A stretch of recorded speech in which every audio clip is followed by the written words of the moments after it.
This, my friend, is La Paloma Gray. It's a paint color by Benjamin Moore that is beloved amongst designers and general color enthusiasts. And if you want to know why, you're gonna have to watch this comprehensive color quickie on it. Alliteration, my favorite thing. I'm here to fill you in on why you should perhaps consider this color for your next paint project by talking about some of its technical aspects, like how light or dark it is, and whether it's warm or cool.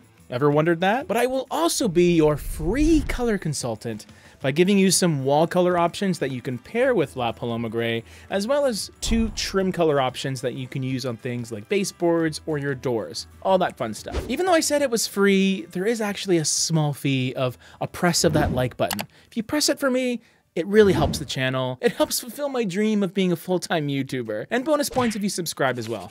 Love ya. La Paloma Gray.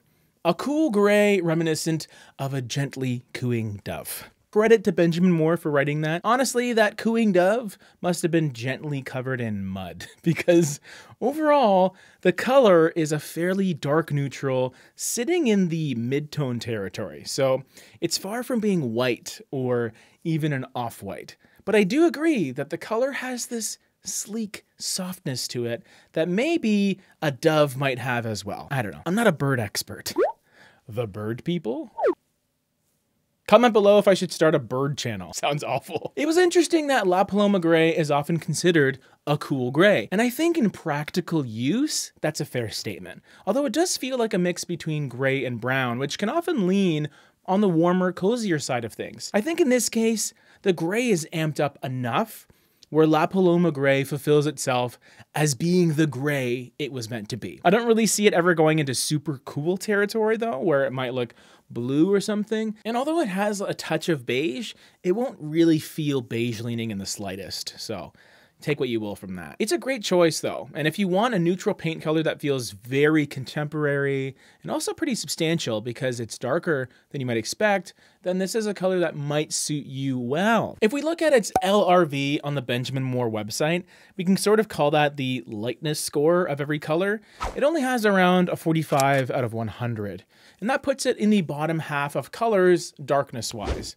You can certainly go a lot lighter with your paint colors in your home, so the fact that this one sits around here makes it a color choice that should be noticed. And it will be. Colors this dark require at least a decent amount of lighting to prevent them from getting too dark in practical use. So just be sure of your window and lamp situation in whatever room you decide to use it in. Now, paint colors are only as lovely as the other colors that surround them, which is why I'm going to go through 3 other paint colors that you can use on nearby walls or furniture pieces or even cabinetry that work pretty nicely with La Paloma Gray. They're all fairly saturated as paint colors, but I think you can handle them. So the first one is Dolphin, which feels very similar to La Paloma Gray, except it's just a bit darker. Just for some context, La Paloma is around 45 LRV, Dolphin is just under 25, which is quite a difference. These 2 colors work really well in the same space. So if you're sort of wanting a subtle, darker partner for La Paloma,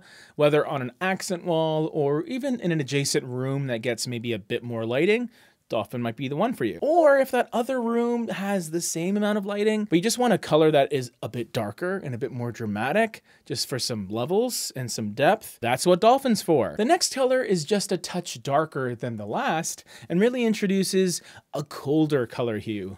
Ooh, so chilly. It's called Wolf Gray, and just by looking at it, you really see a large amount of blue being part of this color. I like the use of blue next to La Paloma Gray because you start to get a back and forth between blue and then almost that visual brown coming out in La Paloma Gray, which you may not have noticed otherwise. Because La Paloma doesn't look as cool of a gray next to a truly cool color like Wolf Gray. And that's kind of the point here. Absolutely love Wolf Gray. And in this case, it becomes the accent because it's also much darker, but it's really that color hue, that saturation that is pretty prominent. It just draws your eye. Another fun alternative to blue is going something more rooted in green. In fact, I have a slightly warmer green that is toned down enough to suit a more subtle color palette.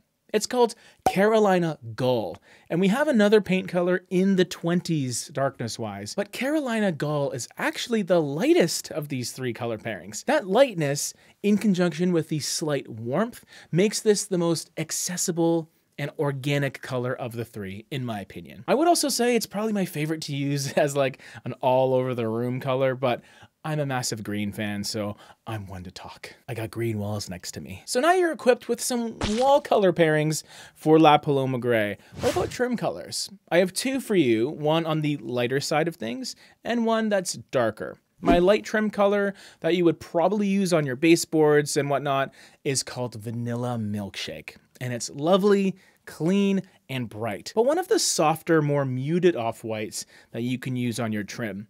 I tend to feel that if you're going with a pretty dark wall color, you don't have to go too bright with your trim because there's going to be enough of a difference between them anyway. And although vanilla isn't my favorite milkshake flavor, I mean, it's kind of vanilla.